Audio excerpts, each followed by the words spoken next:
Hey, so I quickly want to clarify some things that may be confusing for those who don't already know. If you want to skip to the start of the run, then just go to this timestamp. Now, what does it mean to be an S-tier Weremoose? Well, a friend of mine, Lardy137, you might have heard of him, made a video over a year ago titled Don't Starve Together Player Tier List. The concept is fairly simple. He categorizes skill level of players based on what they can achieve, such as survival, ruins rushing, and boss killing under certain circumstances. What we care about is the S tier, the cream of the crop. Lardy describes an S tier player as being able to kill at least 3 raid bosses before day 30. But this begs the question, what even is a raid boss? For the sake of brevity, we will consider a raid boss to be only mobs in DST with over 10,000 health. So Nightmare Werepig and Ancient Guardian are the cutoff point from normal boss to raid boss. This is a fine metric, but the 30-day time limit doesn't quite sit right with me. Sure, you could kill the toughest raid bosses and then some in that time, but I could also proclaim myself an S-tier player after killing, frankly, extremely easy raid bosses for Woody. If I were to pick the 3 easiest raid bosses to kill, I would go Shadow Pieces, Claws, and Ancient Fieldweaver. Shadow Pieces and Claws are just really easy, being able to be killed with just 1 Moose Idol each. And although Ancient Fieldweaver is a tough boss, Woody trivializes the fight with his tree guards. No, I want to kill the most challenging bosses there are for the Weremoose and Woody, and I want to do it fast. Instead of killing 3 of any raid boss in 30 days, I'm going to kill 3 of the toughest raid bosses in just 20 days, or in other words, before winter. Who are these raid bosses, you may ask? Dragonfly, Bee Queen, and Toadstool. These are some of the toughest fights in Don't Starve Together, given their extremely high health pools, nigh unfair mechanics, and requiring constant fighting or else they'll run away, wiping out all your progress. Many people struggle to kill these bosses, even with every tool at their disposal, but I plan to kill them using only the Weremoose for damage, and in only 20 days. No weather panes, no dark swords, no clubs, no followers, just pure moose power. With the background information out of the way, let's jump into it and see what it takes to be a true S-tier Weremoose. First, we gotta talk about the skill tree we'll be using. Most of it is what you would usually expect for a Woody boss rush, with only 2 notable exceptions. We've decided to forego the Tree Guard branch for Quick Picker instead, mostly because we just aren't fighting the bosses where the Tree Guard idol would be most useful. Picking twigs and grass faster, although underwhelming, is more impactful for our specific goal. Then we've decided to take Weregoose 1, even though we aren't fighting any of the CC questline bosses. Why? Well, it's a minor benefit, but faster speed while in goose form will help us mitigate the RNG factor of Toadstool spawners by allowing us to cover more ground than without it. Also, there just isn't any other perk I care to take in instead. We don't care about having the hardwood hat since we're using the Weremoose to fight bosses, and can just make a football helmet for general protection. With that out of the way, let's get to the real run. Starting off, we don't do anything too special immediately. Simple resource gathering is all we'll be doing for the first day or so. Fortunately, the wormhole right next to spawn leads me immediately to the Dragonfly Desert. This is a huge boon, because not only do we now know the location of one of the 3 bosses we're going to kill, but I can also use the Hound Mounds to gather monster meat for moose idols. For the rest of day 1 and 2, I spend most of my time gathering monster meat from spiders and hounds. The reason why I'm doing this now is because I know how many moose idols I will need to kill each of these bosses. Getting the monster meat requirement out of the way sooner rather than later will allow me to focus on more important matters. At the end of day 2, I've collected enough monster meat for 8 moose idols and 1 goose idol, and so head into the caves. Although I didn't find Bee Queen yet, I wanted to look for Toadstool since where his spawners are can ruin our chances of being able to achieve our goal within 20 days. Toadstool will spawn in one of 3 spawners. There will always be one in the muddy biome, at least one at Rock Lobster, and a third one that can spawn in a myriad of different biomes. Guano, Green Mush, Stalagmite, or Rock Lobster. This third spawner could prove devastating to our ambitions if we have to search near the entirety of the caves to find it if Toadstool is there. We fortunately find Rock Lobster and with it a spawner relatively quickly, although Toadstool himself is nowhere to be found. However, with some more exploration in the muddy biome, we find the spawner and along with it Toadstool. I originally had thoughts to turn around and look for Bee Queen after this, but realized I was fully ready to fight Toadstool, and so jumped right into it. Fighting Toadstool as the Weremoose is actually pretty interesting, because there's a lot of benefits to doing so you just couldn't get as a normal character. First off, the Weremoose can deal damage without having to play around spoilage like when using a handbat.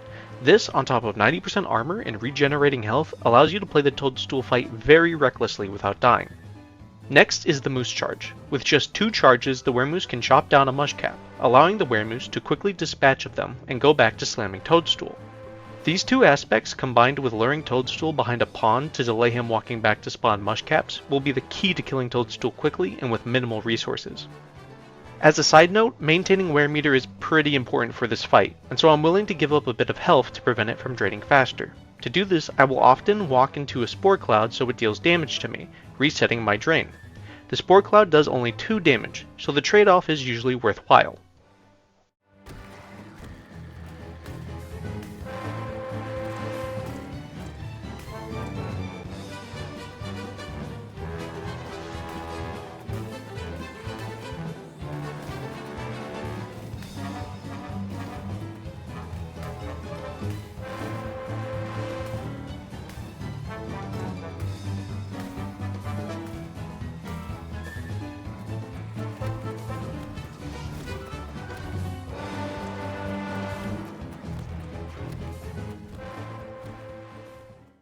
An important thing to note while I'm luring Toadstool is that his positioning is critical to a successful fight. In order to avoid Toadstool from walking where I don't want him to, I charge at mushcaps that are closest to the center and or to the side I don't want him to walk. Another way I manipulate Toadstool to be where I want him is to prevent him from walking towards me when I am in an unoptimal direction. How I do this is by quickly walking up close to his hitbox, which will make him stop moving towards me. Even when I move away, so long as I do not move too far away, he won't walk towards me. This allows me to deal with poorly placed mushcaps while avoiding him walking in their direction.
After an almost 2-day fight, Toadstool is finally dead and one boss ticked off out of 3.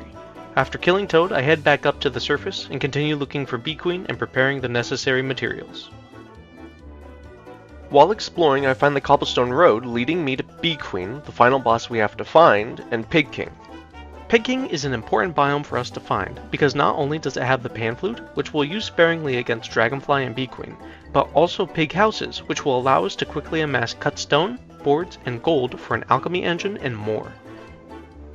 After pre-crafting our alchemy engine and gathering plenty of cut stone and boards, we now have to prepare to craft magic for life-giving amulets.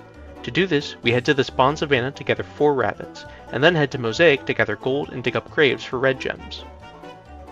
With enough materials for a prestidigitator and 2 life-giving amulets, now we need the raw resources for the Bee Queen and Dragonfly arenas. That means lots of rock, flint, grass, and twigs. Once we have these materials, we'll first assemble the Bee Queen arena. Using a pitchfork, we pitch out a roughly 7x7 square, replacing the grass turf with cobblestones. Then we pitch out the middle, and in an X pattern, place wood fences 14 fences out on each side. After that, all we have to do is set down our life-giving amulets, and the arena is ready to go. Before we fight Bee Queen, however, we want to get the Dragonfly arena, and fight, out of the way. The setup is pretty average, as we'll be using walls, 24 in total, with 12 on each side of the farthest pond out.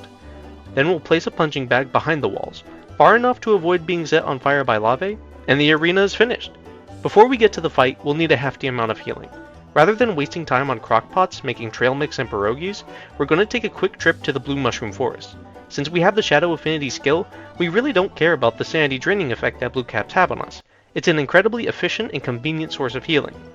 After spending the entirety of day 11 walking to and gathering enough blue caps, we're ready to take on Dragonfly and Bee Queen, starting with the Mother of Lave herself. Although this step isn't strictly necessary, I like to bring Dragonfly over closer to the walls and then panflute her. This resets Dragonfly's roaming area to the point where she was slept, meaning we have more leeway on how far we can kite her without her despawning. Afterwards, we turn into the moose and kite her like normal. We can just about get 6 hits in by animation cancelling the slam twice, meaning we're doing roughly 500 damage per kiting cycle.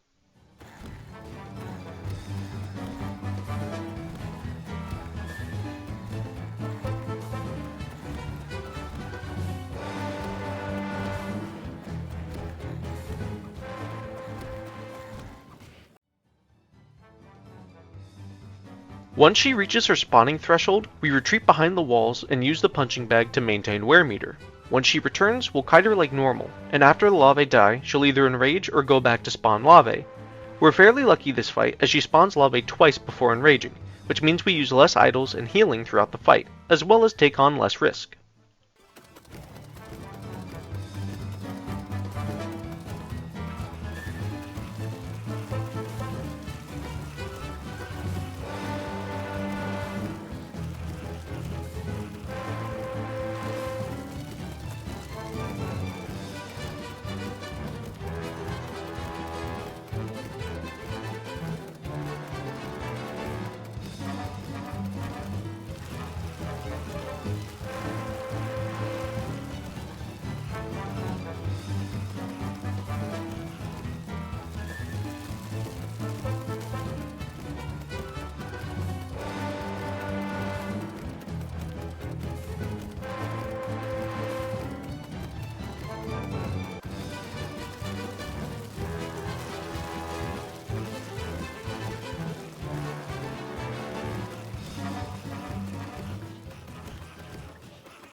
We can't escape Enraged Dragonfly forever though. Once she enrages, we first bait out the stomp, and then charge into her arena. This will give us more room to kite with. We can't avoid her first hit and so tank it, and then we'll attack her to the point that we slam, then animation cancel it, then quickly punch her once and charge at her off center. When she approaches us again, we'll punch her twice and then charge at her again, just off center. This method of kiting is a bit risky, and although there are different variations of kiting a Raged Dragonfly you can do, this method has been the most consistent for me. Regardless, the main goal is to simply survive until her enraged form times out and then beat her into her next spawning phase. After that, we'll detransform and heal up with blue caps and retransform.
Oh, nice. Although we had to fight her enraged form twice, we got out with only a few scratches, and now we're ready to beat down the final boss, Bee Queen. Bee Queen is quite possibly the most dangerous fight for the Weremoose. Because of this, I prepare accordingly and drop all items in my inventory that I won't need. This allows me to focus on only the most critical equipment when the time comes to use it. I'll also set my lantern to the ground and fill it up to 100% before starting the fight. The reason for this is so that when I die and use the life-giving amulets, I'll be able to see them long before I get to them, even if it's nighttime.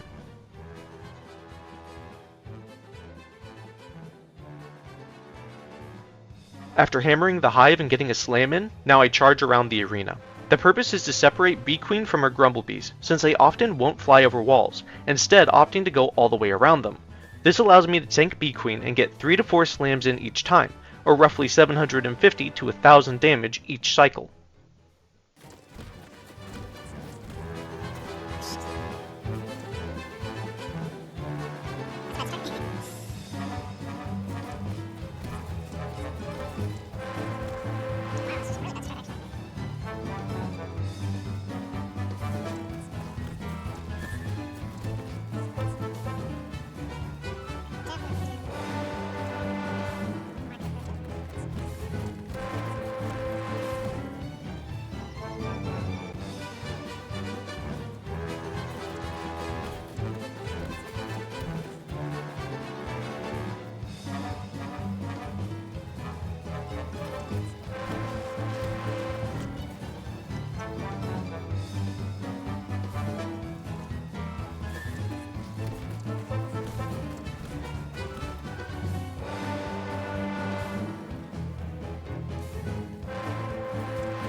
Once I get low on health, around under 30, that means Bee Queen is near phase 3. I want to detransform before she reaches phase 3 in order to mitigate the risk of her screaming and sending Grumblebees to overrun me as I detransform.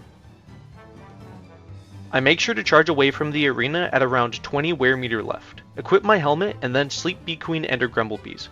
I scarf down enough blue caps to get me back up to full health, and then transform again.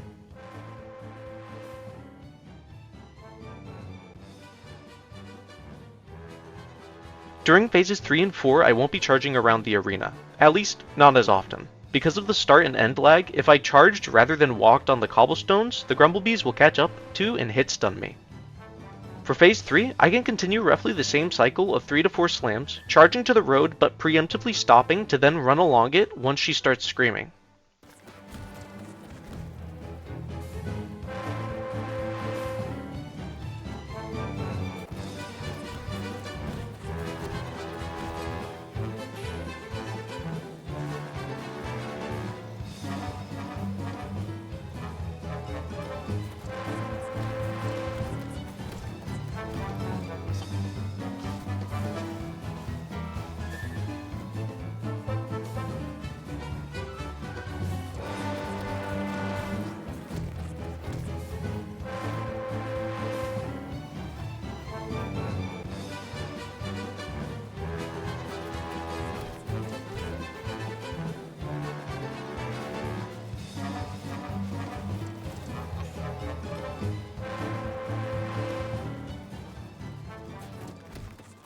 Once she gets to phase 4, I play more cautiously with the cycles and avoid charging almost altogether.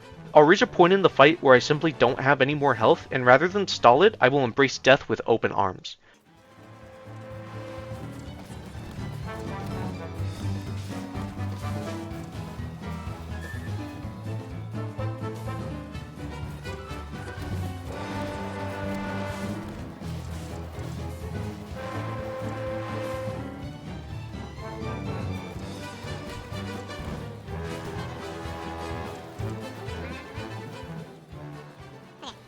Once I die, I head over to one of the 2 life-giving amulets near her spawn area and haunt it, reviving me with the same Weremeter I had upon death, but an extra 50 health.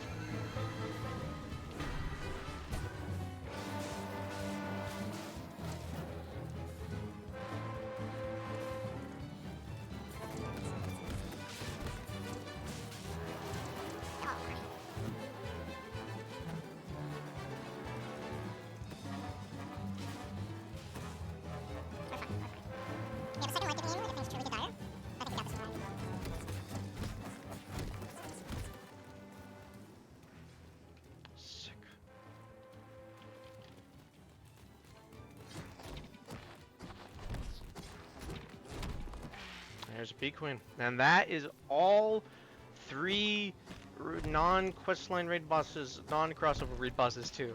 Basically just the bosses I like. Day 15, just before 2 hours. Not just, yeah, just before 2 hours. All using the Weremoose, baby. That's how you become an S-tier Weremoose. Oh, woo! Okay, now let's see if I actually manage to gather up the free time and courage to actually edit this into something watchable. And with that, we've killed 3 of the hardest raid bosses well before day 30, using only the Weremoose, proving ourselves to be a true S-tier Weremoose player. This was a pretty fun challenge that hopefully shows just how effective the Weremoose can be, even against the toughest of challenges, with the right strategies and enough skill to execute them. I hope you all enjoyed this different type of video, with a bunch more effort put into it.